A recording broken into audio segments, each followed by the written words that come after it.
نحمده ونصلي على رسوله الكريم اما بعد۔ ترجمے والے قرآن پاک کا صفحہ نمبر 960، 26واں پارہ، سورہ فتح، چوتھا اور آخری رکوع، آخری آیت نمبر 29۔ اعوذ باللہ من الشیطان الرجیم، بسم اللہ الرحمن الرحیم۔ محمد رسول اللہ والذین معه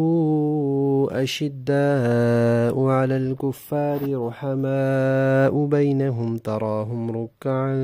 سجدا یبتغون فضلا من اللہ ورضوانا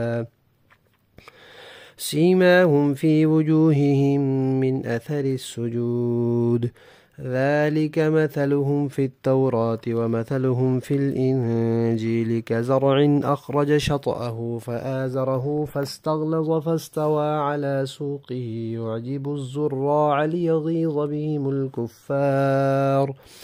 وعد الله الذين آمنوا وعملوا الصالحات منهم مغفرة وأجرا عظيما۔ صدق اللہ العظیم۔ اس صورت میں صلح حدیبیہ کے واقعے کو بیان کیا گیا ہے، اور گزشتہ آیات میں اس خواب کا تذکرہ تھا جو نبی پاک صلی اللہ علیہ وسلم نے دیکھا تھا، اور پھر نبی پاک صلی اللہ علیہ وسلم کی رسالت کا اور آپ کے لائے ہوئے دین کی حقانیت کا، اور اس بات کا کہ یہ دین دنیا میں غالب ہونے کے لیے آیا ہے۔ اب آگے اس دین کے غلبے کے کچھ اشارات ہیں، پھر وہ دین کا غلبہ جن شخصیات کے ذریعے ہوا، ان شخصیات کا یعنی صحابہ کرام کا جو اللہ تعالیٰ کے ہاں مقام و مرتبہ ہے اس کا تذکرہ ہے، اور نبی پاک صلی اللہ علیہ وسلم کا تذکرہ یہاں ان کے نام نامی، اسم گرامی کے ساتھ کیا گیا ہے۔ قرآن پاک میں 4 جگہ آپ صلی اللہ علیہ وسلم کا نام مبارک آیا ہے، اور ایک جگہ نام مبارک احمد آیا ہے۔ تو یہاں تو اس لیے آیا ہے کہ صلح حدیبیہ کے موقع پر صلح نامے میں مشرکین نے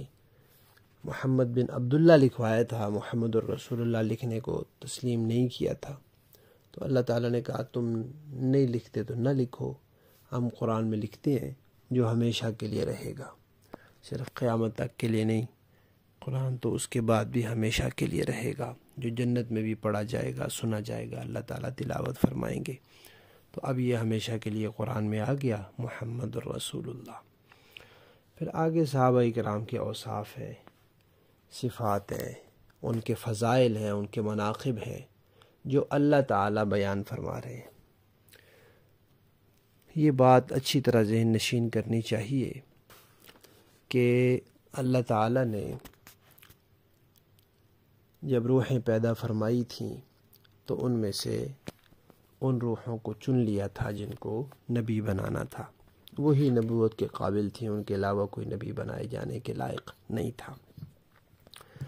اسی طرح اللہ تعالیٰ نے ان لوگوں کو بھی اسی وقت منتخب فرما لیا تھا جن کو صحابی بنایا جانا تھا، بس وہی لوگ صحابی بنائے جانے کے لائق تھے، ان کے علاوہ کوئی اس قابل نہیں تھا۔ تو صحابہ کرام کے بارے میں 3 باتیں تو ہمیشہ یاد رکھنی چاہیے۔ پہلی بات یہ کہ وہ اللہ کا انتخاب ہے، ان پر اعتراض اللہ کے انتخاب پر اعتراض ہے۔ دوسری بات کہ نبی پاک صلی اللہ علیہ وسلم کا حکم ہے کہ ان سے محبت میری محبت کی وجہ سے رکھو، تو صحابہ سے جو محبت ہے وہ حضور کی محبت کی وجہ سے ہے۔ اب حضور سے جتنی زیادہ محبت ہوگی صحابہ سے اتنی زیادہ محبت ہوگی، اور صحابہ سے محبت میں جتنی کمی ہوگی دراصل رسول پاک صلی اللہ علیہ وسلم سے محبت میں اتنی کمی، اور صحابہ سے خدا نخواستہ بغض ہے تو وہ حقیقت میں رسول پاک صلی اللہ علیہ وسلم سے بغض ہے۔ اور تیسری بات یہ کہ وہ نبی پاک صلی اللہ علیہ وسلم کے تربیت یافتہ ہیں، اور اللہ تعالیٰ نے ان کا امتحان لے کر ان سے اپنی رضا کا اعلان کر دیا ہے کہ آپ صلی اللہ علیہ وسلم کی تربیت میں کوئی کمی نہیں اور یہ سارے کامیاب ہو گئے، اللہ ان سے راضی ہو گیا، اللہ ان سے راضی ہو گیا۔ اب اگر کوئی ان پر اعتراض کرے تو گویا ایک تو سرکار دو عالم صلی اللہ علیہ وسلم کی تربیت پر حرف آیا کہ وہ صحیح تربیت نہیں کر سکے، جیسا کہ یہ روافظ جن کو شیعہ کہا جاتا ہے، یہ کہتے ہیں حضور کے بعد سارے صحابہ بدل گئے، نعوذ باللہ، بس صرف 4 لوگ مسلمان رہ گئے، باقی سب نعوذ باللہ ایمان سے نکل گئے۔ تو کیا نبی پاک کی تربیت اتنی ناقص اور اتنی کمزور تھی کہ 1 لاکھ 1.25 لاکھ کے قریب لوگ جو ہے وہ ایمان کا اظہار کیا اور ان میں صرف 4 لوگ باقی رہ گئے؟ اور دوسری بات پھر اللہ تعالیٰ کی اس پر بھی اللہ تعالیٰ کی رضا پہ راضی نہ ہونے کی بات بھی آتی ہے کہ اللہ تعالیٰ تو فرما رہے ہیں میں ان سے راضی ہوں، یہ بدبخت کہتا ہے کہ میں راضی نہیں ہوں۔ جو نہیں ہوتا تو بھئی نہ ہو، اللہ تعالیٰ تو کائنات کے مالک ہیں، جنت دوزخ کے خالق ہیں، ہر چیز کے خالق مالک ہیں، ان کی رضا تو کوئی معنی رکھتی ہے، تیری رضا کیا معنی رکھتی ہے بھائی؟ تو صحابہ کرام کے بارے میں یہ باتیں ہمیشہ یاد رکھنی چاہیے۔ اللہ کا انتخاب ہے اور حضور نے ان سے محبت کا فرمایا اپنی محبت کی وجہ سے، اور تیسرا یہ کہ حضور کی تربیت یافتہ ہے اور اللہ تعالیٰ کی طرف سے ان کے لیے رضا کا اعلان ہے۔ قرآن پاک میں جگہ جگہ صحابہ کی صفات ہیں، اولئک هم الراشدون، اولئک هم الفائزون، اولئک هم المؤمنون حقا، یہی پکے مومن ہیں، لہم مغفرت و اجر عظیم، ان کے لیے مغفرت ہے اور بڑا اجر ہے، اولئک حزب اللہ، یہ اللہ کا لشکر ہے وغیرہ۔ اب دنیا کے جتنے بھی مناصب ہیں، جتنے بھی عہدے ہیں، جو لقب ہیں اور جو بھی دنیا کی بڑی سے بڑی چیز ہے، گولڈ میڈل وغیرہ ہیں، یہ تو صحابہ اکرام کے قدموں کی دھول بھی نہیں ہو سکتے، اس لیے کہ ان کو جو لقب اللہ تعالیٰ نے عطا فرمائے ہیں وہ دنیا کے ان کے مقابلے میں کوئی حیثیت ہی نہیں ہے۔ اب ہمارے ہاں بڑا عجیب مزاج ہے، قرآن پاک میں ہم پڑھ چکے ہیں کہ مشرک جو ہوتا ہے نا، اس کو خالص اللہ کا ذکر کیا جائے، چاہے توحید کی بات نہ بھی کی جائے، صرف اللہ کا تذکرہ کیا جائے کہ اللہ خالق ہیں، اللہ مالک ہیں، تو بھی اس کو پسند نہیں آتا، اور اس کے بتوں کا تذکرہ کیا جائے تو بڑا خوش ہوتا ہے۔ تو ہمارے ہاں بھی اب یہ مزاج بنتا چلا جا رہا ہے کہ بھئی لوگوں کے پیروں کا تذکرہ کرو، ان کے تنظیمی عہدے داروں کا، ان کے لیڈروں کا، ان کے رہنماؤں کا تذکرہ کرو تو بڑے خوش ہوتے ہیں اور دے نعرے پہ نعرہ، لیکن صحابہ اکرام کا تذکرہ کیا جائے تو ایسے سمن بکمن بیٹھ کے بغیر دلچسپی کے سن رہے ہوتے ہیں، حالانکہ دنیا کے سارے اولیاء، سارے بزرگ، سارے غوث قطب ابدال سارے مل جائیں، کسی سب سے ادنا صحابی کے قدموں کی دھول کے برابر بھی نہیں ہو سکتے۔ اب یہاں ان آیات میں بھی اللہ تعالیٰ نے بتایا کہ محمد اللہ کے رسول ہیں، یعنی اللہ تعالیٰ نبی کی خود تربیت فرماتے ہیں تو وہ اللہ کے تربیت یافتہ ہیں، اور جو حضور کے ساتھ ہیں وہ حضور کے تربیت یافتہ ہیں۔ اب حضور کی تربیت سے ان کے اندر کتنی صفات پیدا ہوئی ہیں ان کا تذکرہ کیا کہ والذین معہ، جو حضور کے ساتھ ہیں وہ اشداء علی الکفار، کافروں کے بارے میں بڑے سخت ہیں۔ اس کی اللہ نے خوبی بیان کی ہے۔ آج کل غیرت اور حمیت کو، دینی غیرت کو، دینی حمیت کو، یا اپنی اور اپنی خواتین کی ناموس کی غیرت کو، اس کو دنیا میں شدت پسندی اور دہشت گردی اور پتہ نہیں کیا کیا القاب دیے جاتے ہیں، حالانکہ ان بدبختوں کو، خصوصاً وہ لوگ جو اپنے آپ کو مسلمان کہتے ہیں، وہ بھی اس کو شدت پسندی سے تعبیر کرتے ہیں، مغرب سے اور یورپ سے متاثر ہو کر۔ ان کو یہ سوچنا چاہیے کہ کافروں کے بارے میں سخت رویہ اختیار کرنا یہ اتنی عظیم صفت ہے کہ اللہ تعالیٰ نے صحابہ کی صفات میں ان کا پہلے نمبر پر تذکرہ کیا ہے، سب سے پہلے اس کا تذکرہ کیا کہ کافروں کے بارے میں سخت ہے۔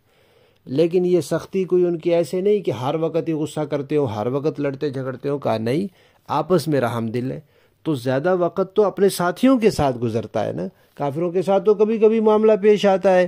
تو ہر وقت وہ رحم دل ہے، ہر وقت وہ نرم ہے، لیکن جب بات کافروں کی آتی ہے تو پھر وہ بڑے سخت ہیں۔ تو یہ سختی اللہ کو پسند ہے، اور حدیث شریف میں بھی ہے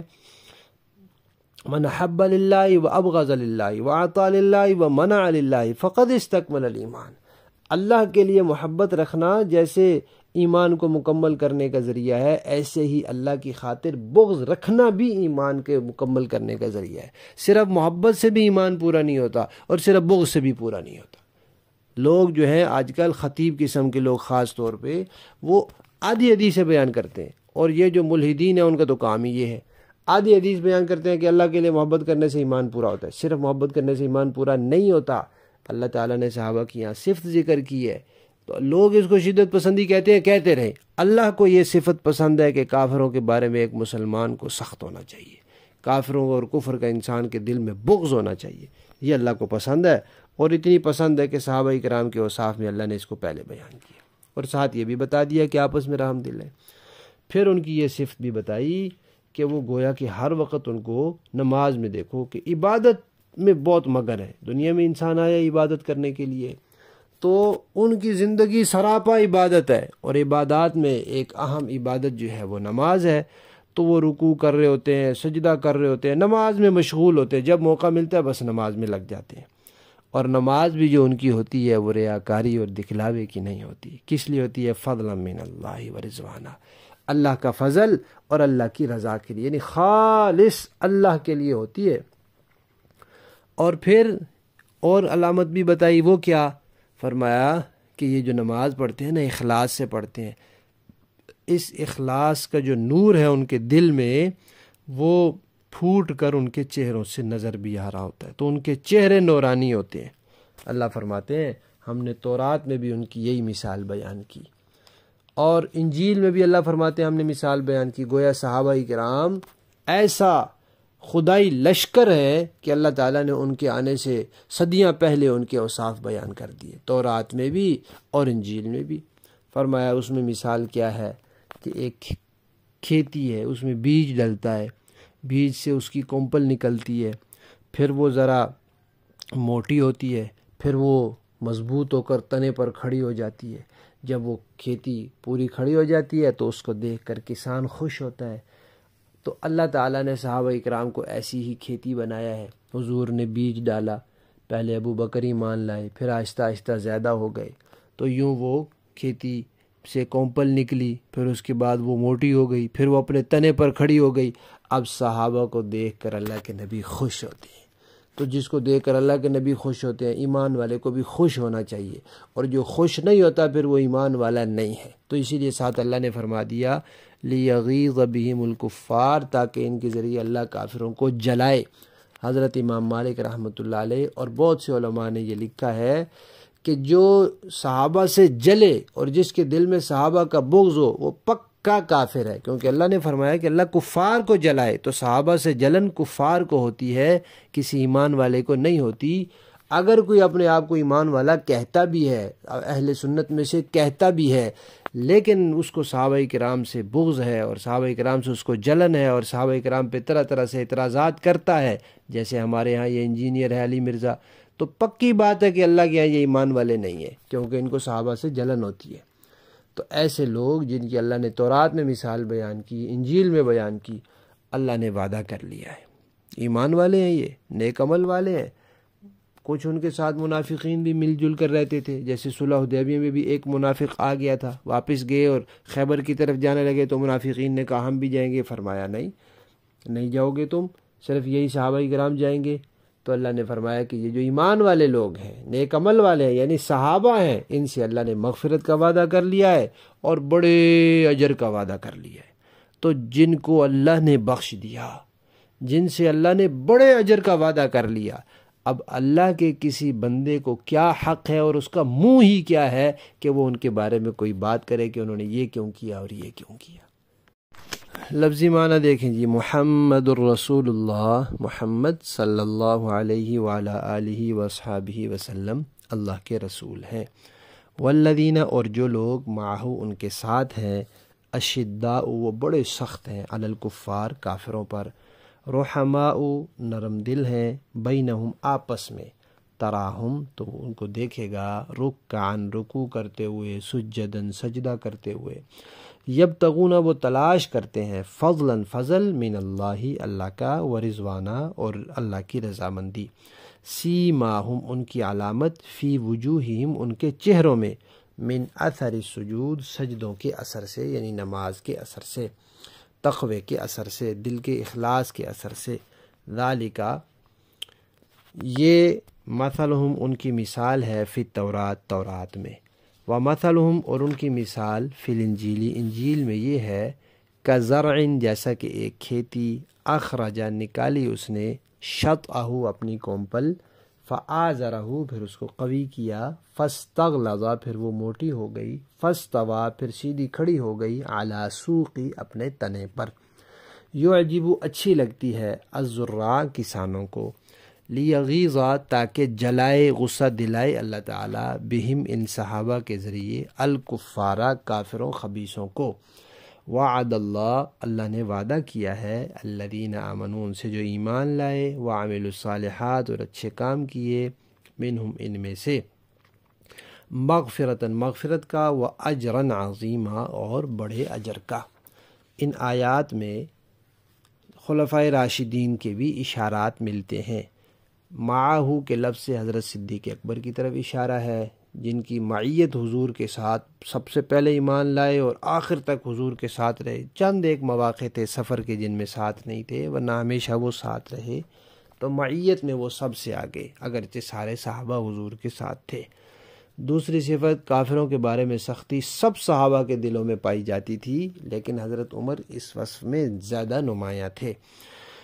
اسی لیے انہوں نے کہا تھا کہ ہر ایک کے رشتہ دار اپنے حوالے کیے جائیں، میرے رشتہ دار بدر کے قیدیوں میں میرے حوالے کیے جائیں، میں اپنے ہاتھ سے ان کی گردن اتاروں تاکہ پتہ چلے کہ ہماری دشمنی اللہ کے لیے ہے، ہمارا تعلق اللہ کے ساتھ، اللہ کے نبی اور دین کے ساتھ ہے، رشتہ داری ہمارے ہاں کوئی اہمیت نہیں رکھتی۔